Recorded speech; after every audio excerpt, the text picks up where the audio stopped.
Hello, welcome back to the channel. Might as well do my intro in here as it's a bit windy today and the workshop is rather noisy. The cat flaps rattling. Anyway, today bit of a test video.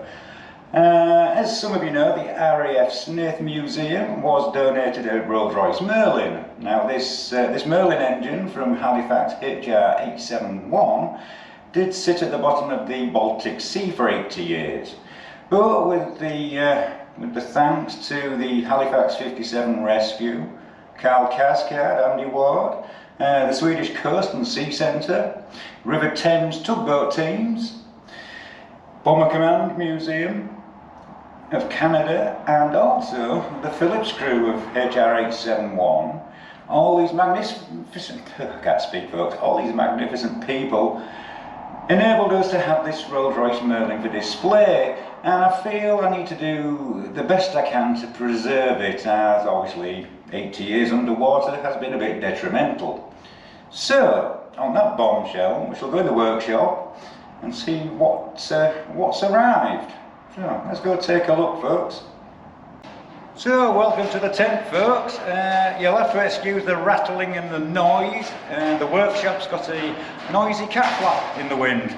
So, here is the Rolls Royce Merlin, as mentioned. That was donated to the museum, and I feel it's my duty to preserve it as best as possible. So, well, I see it this way. It did its duty, so let's give it some glory.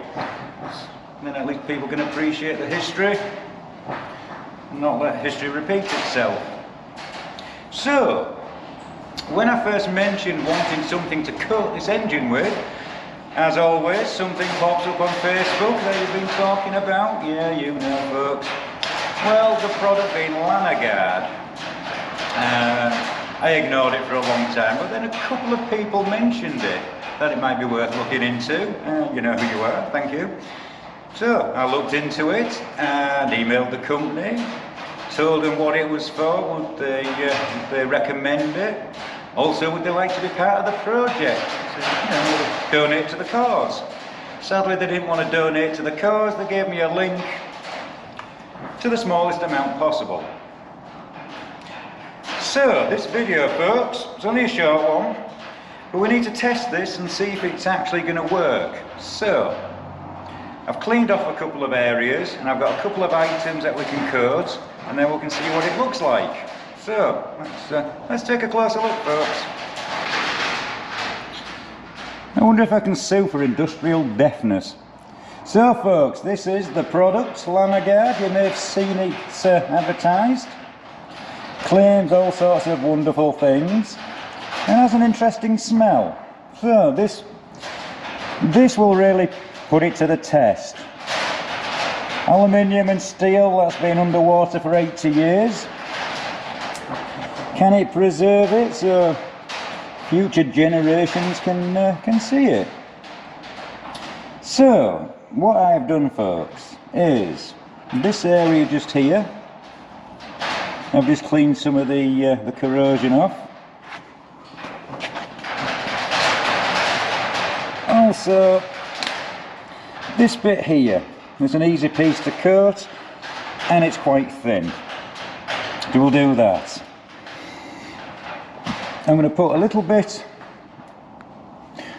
on the crankshaft reduction gear just to see how it affects the steel.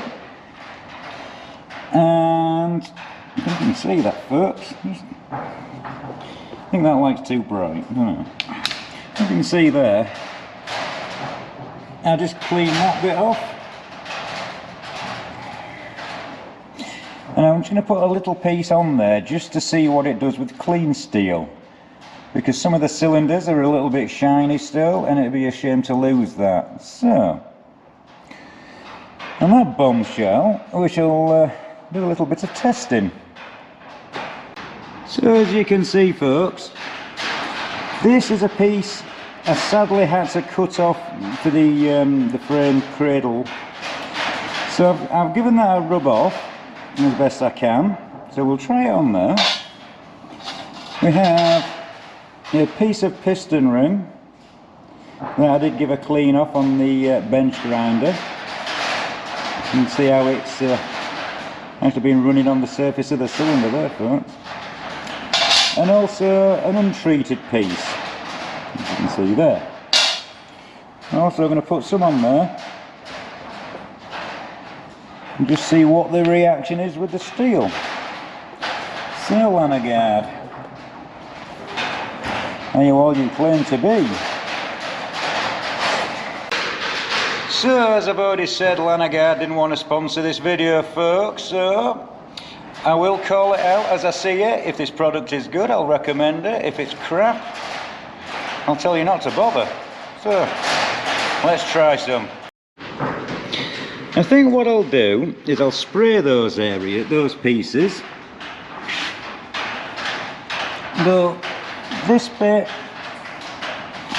and this bit and this bit, I think I'll apply with a rag or a brush, because I don't want to spray everything, because obviously it's a spray gun, folks, which will make hopefully easy to reach those hard to reach places. So let's do test one. Okay then, so that is a piece of engine crankcase, piece of the casting, semi cleaned up. There's also the remains of one of the sump bolts there. So we'll give it a squirt. Make sure the piece of piston ring. And the one that's as is, that might give quite a good indication of how it'll react to places we can't clean up very well. Sorry about the doors rattling, folks, not much I can do with it. So, it does recommend that you power wash things first, but I think my power wash would blow it into the future. So let's give this I'll give it a squirt.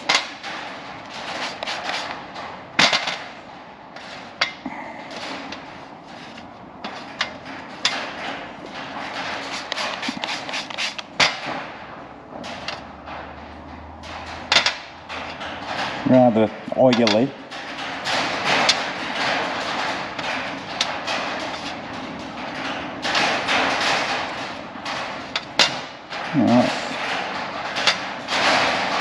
That seems to have covered it. Let that somehow drain off.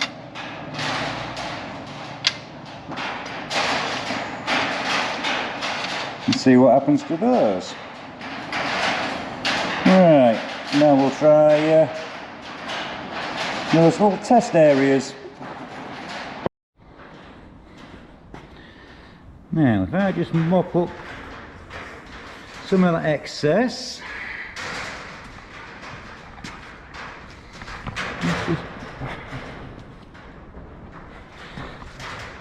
let's just try a bit on there.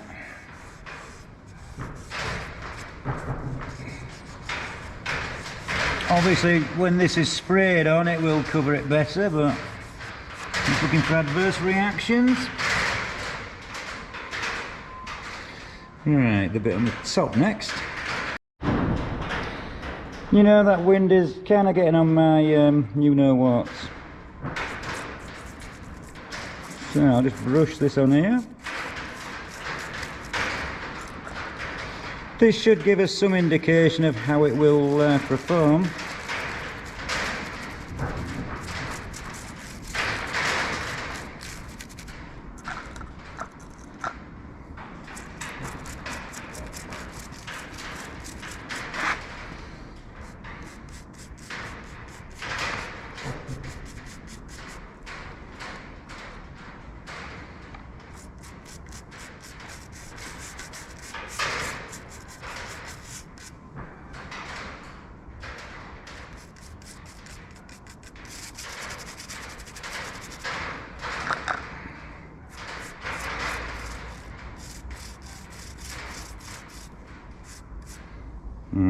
That'll do for there. So just the that bit down there. Right, let's get some on here.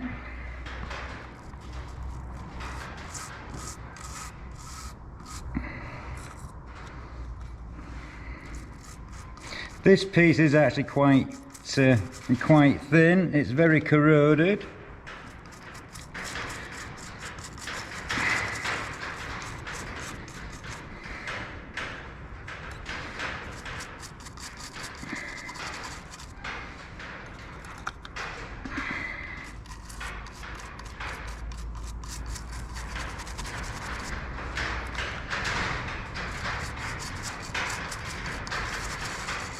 And get it in all the nooks and crannies.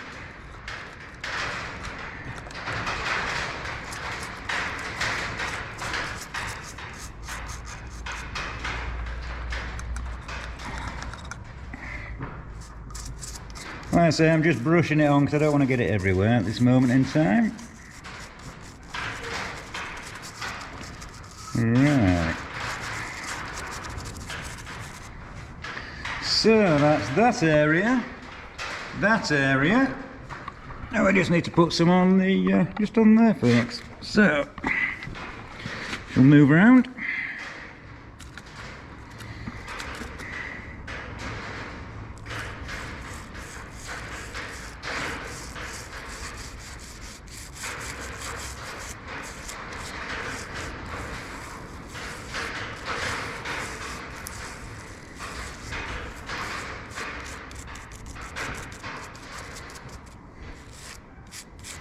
That should do for our test.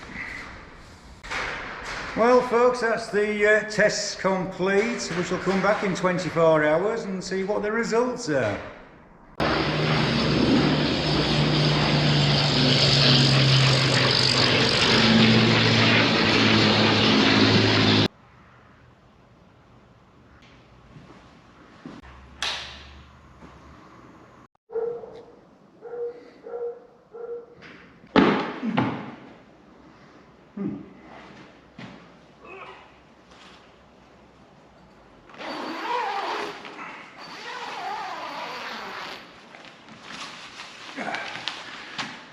Oh good, you're back.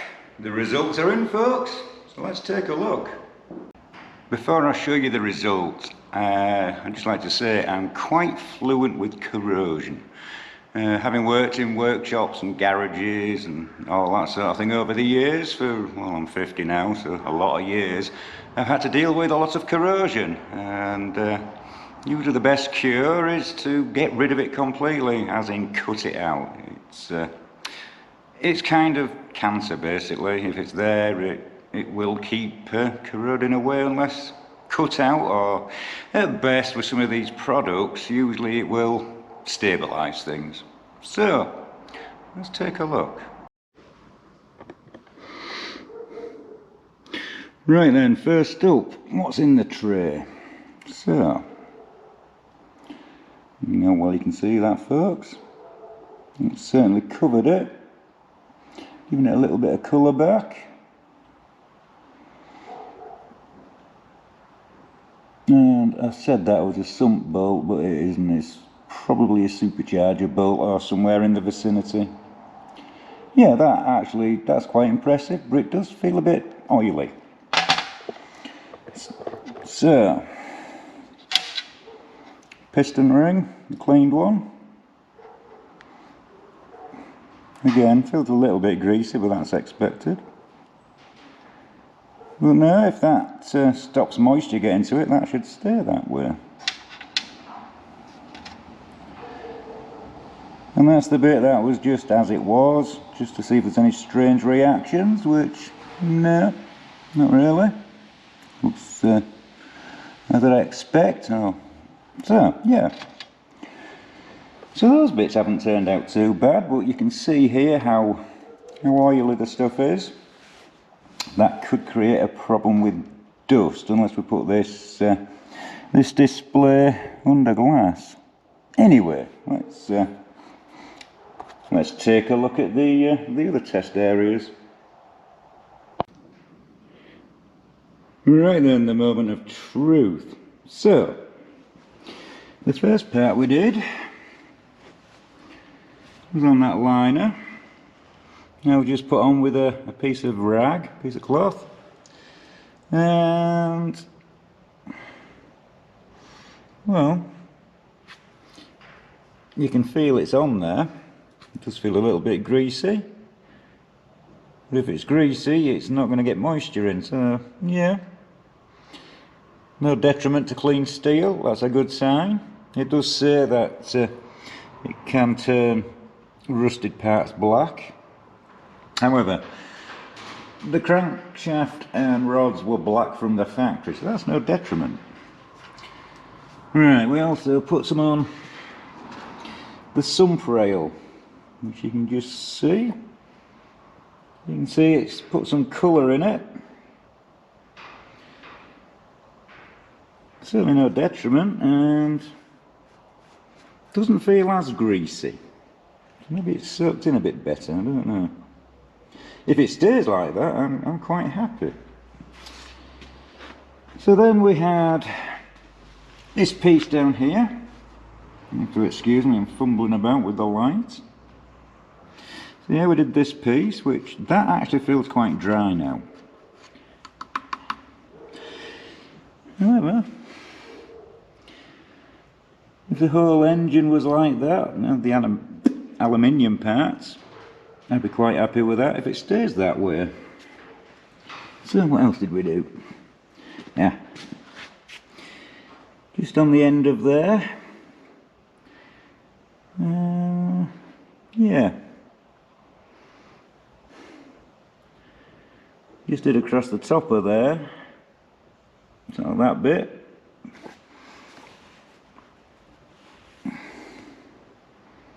Yeah, that's not too bad. Well, the results are looking kind of positive, which is good news, because it means I think we'll give this a try. And then, but we'll try it in the crankcase first in here, and that way we can actually get the engine turned over. And then do the same over the top. So, need to do a lot of cleaning up, get as much corrosion and sand and all other sorts of weird and wonderful things out, and then we can give it a spray. So, Lanoguard, so far things are looking good. Well folks, that's it for this video. The test went quite well. I'm quite impressed. So far it's looking like it could be a solution to halt any further corrosion on the Rolls Royce Merlin. And I can think of a few other uses for it. So, well done Lanoguard, you might have a good product here. All that remains now is a full clean-up of the crankcase. We can treat inside the crankcase and the crankshaft. And then we can turn the engine over and start on the top. So, thanks for watching, liking and subscribing and all that jazz. Catch you on the next one.